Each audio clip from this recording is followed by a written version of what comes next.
Russia has proposed offering India technology to build and operate floating low-power nuclear power generation projects. This topic is expected to be a significant point of discussion during Prime Minister Narendra Modi's Russia visit. He will meet Alexei Likhashev, Director General of the Rosatom, and Prime Minister Narendra Modi's agenda includes a visit to the Rosatom Pavilion at an exhibition venue in Moscow.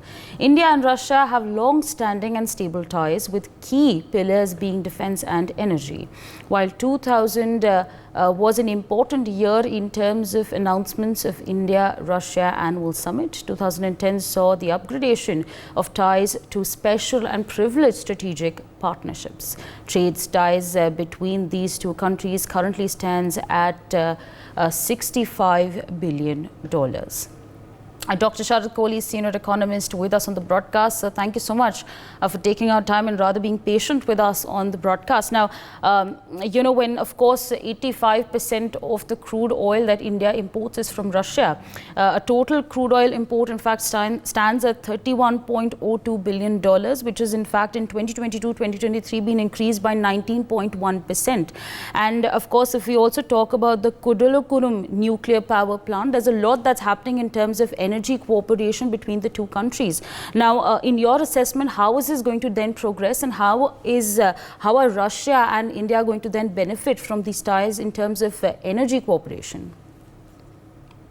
Well, good morning, and good morning to the viewers of NewsX. I think Prime Minister Modi's visit is going to be a landmark visit because a lot of people, a lot of critics are seeing it in a different way. That I heard some political circles speaking, why didn't you go to Manipur, this and that. I think people who don't understand international politics, international economics, geopolitics, diplomatic relations, I think only they can make comments like this. I think the visit would be landmark. Civil nuclear energy is on top of the agenda. And this is one of the uses of nuclear energy which can really transform your energy requirements, your energy needs, the way you look at energy requirements going forward. That is one, of course.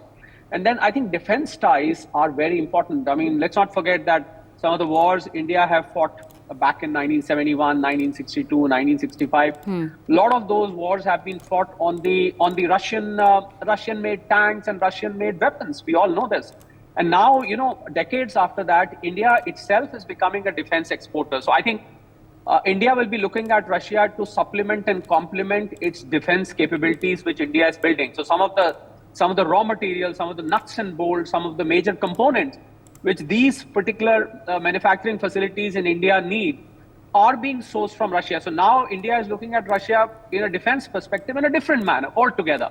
We are not looking at probably manufacturing or importing ready-made guns and ready-made, machine guns or ready-made tanks. We also might be looking at a lot of components. That is one aspect of it. As far as the oil is concerned, I think India was getting discounted oil at about $60, $62 the moment Russia-Ukraine war broke out, and Russia was slapped with thousands and thousands of sanctions.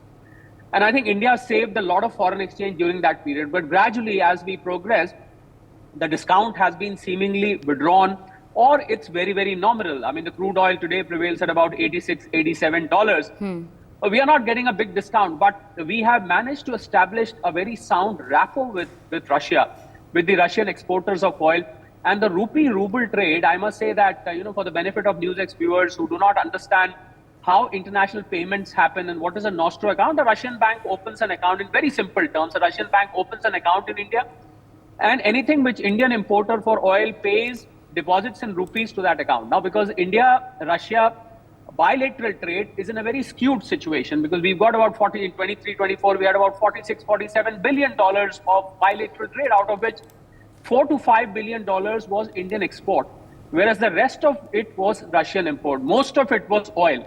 So therefore, they ended up collecting a lot of rupees here, and they didn't know what to do with rupees. Of course, Indian diplomats and Indian economic community and Indian government encouraged them to make investments here, but there is only a limit up to which you can invest in a particular time frame. So I think Prime Minister Modi is also going to speak on this rupee-ruble bilateral trade issues, because there is a skew. So there are only two ways of doing it. Either we stop importing, which is not going to happen, or a better way is to increase the export. So Prime Minister Modi is a big ambassador of promoting Indian investments. He wants Russian investors who are now not looking at Europe. We should not forget Europe has sanctioned Russia in a big way. So Russian investors are now looking at alternate destinations apart from China. So India wants to lay a red carpet for them. It provides Russia a huge market for that matter. So I think exports from India would also be on the agenda of Prime Minister Modi, that there's so many things, the Make in India initiative and the way Indian exports are rising. I think Russia needs to benefit. Russia is a very, very large country, 13 crore odd people, stretching half of Europe, half of Asia. You know, Russia spreads from left to right. So I think there's a lot of potential of what India can export to Russia. And Russian would like to test the Indian products. And most importantly, as I said, Russian investors at this point of time are desperately looking for newer destinations after they have been closed or they've been shut doors with regard to Europe. So I think India, Prime Minister Modi is going to advocate that India is the best destination at this point of time. Yeah. You can come here, you can invest, you'll get a big market, you get skilled manpower, you get people who have international talent in them. There's some of the finest companies around the world are being run by Indians.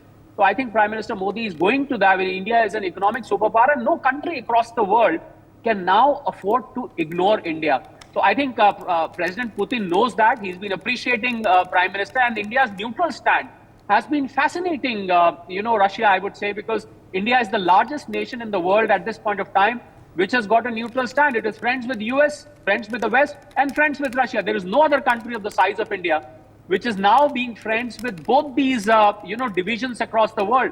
So I think that is a huge plus point. And President Putin acknowledges the fact that India did not succumb to the Western pressure when the West was trying its hypocrisy, I would say, because some of the Western nations, some of the NATO countries, in fact, are importing oil through the back door. So I think President Putin knows about it, and President Putin knows that India has not succumbed to that pressure, which is why he's been repeatedly appreciating. He even said that Prime Minister Modi has dedicated his life for the service of people. So I think Putin is impressed with India. Putin is impressed with Prime Minister Modi. There is no reason why the ties will not become stronger going forward. For more such videos, subscribe to the NewsX YouTube channel, hit the bell icon.